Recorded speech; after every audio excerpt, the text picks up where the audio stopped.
If the Lymphcrop Vest is your intro to Jobskin, you will find it helpful to watch the Introduction to the Jobskin Measuring System video, which outlines the basic principles of measuring and the tools you need. This will make what we cover in this video feel a little more familiar. One of the real pluses of the Lymphcrop Vest is the fact that asymmetry, including marked asymmetry, can be accommodated. This can be asymmetry of breast size, breast height, or shoulder position, and even the level of compression.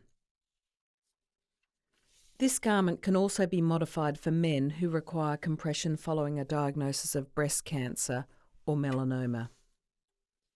If you're going to be incorporating arm sleeves, it's best to take the upper limb measurements first, as you'll need to mark the height of the top tape on each arm with the body marker pencil.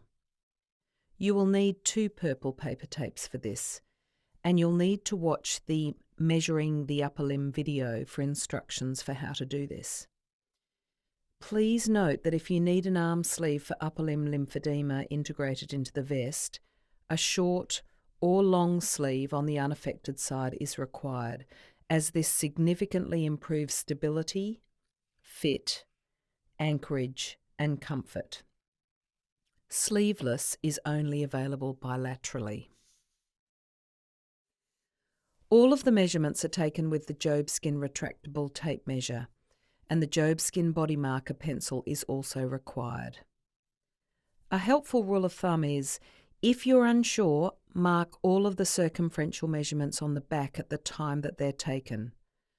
They won't all, in fact, be used as markers for the length measurements, but this is easier than missing markings until you're familiar with the form requirements.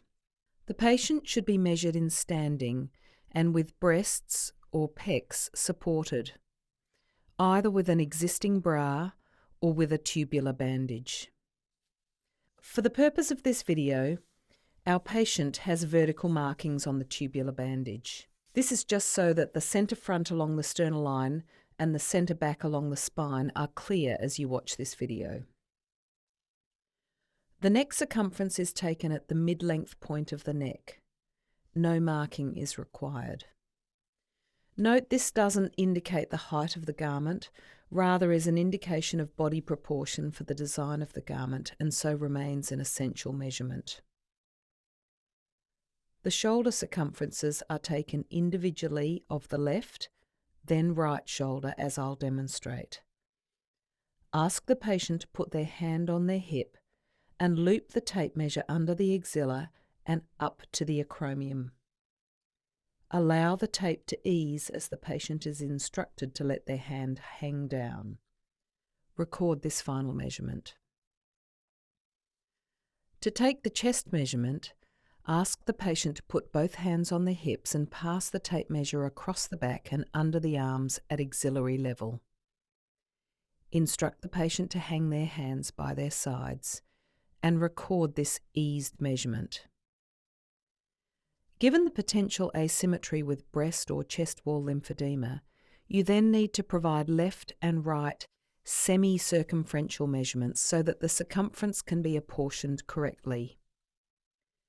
You then need to take a series of similar circumferential and semi-circumferential measurements at set points down the torso, at the level of the nipples, below the breast, and the end of the support.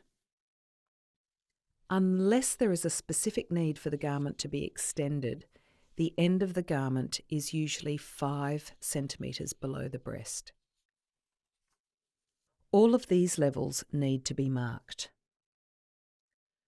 Linear measurements are then taken for these measurements and are taken at the back, allowing the tape measure to hang free from C7, to the nipple line, to just under breast, and to the end of the support. 2 additional measurements are taken across the back. Imagine that a plumb line is hanging from the centre of each axilla. Measure from one plumb line to the other across the back at the axilla and across the back at the end of the garment. These are the side seam to side seam measurements. If your patient is heavier abdominally, you'll notice that the plumb line sits proportionately further back. This is why we use a plumb line measure rather than, say, the midpoint on the side, as a side seam goes vertically down from the axilla. The shoulder width measurement is taken on one side only, unless there's a very marked difference, from the base of the neck to the acromion. For the standard Lymphcrop Vest, which is sleeveless, a modified version of this measurement is required, specifying the width of the garment on the shoulder. For vests with sleeves, a measurement is required from the base of the neck over the acromion to the marking of the top arm tape in each arm. This enables the two measurement sets, paper tapes of the limb and torso measurements, to meld. The final measurement required, whether male or female, is under breast, or possibly under pec, to end of garment on the front.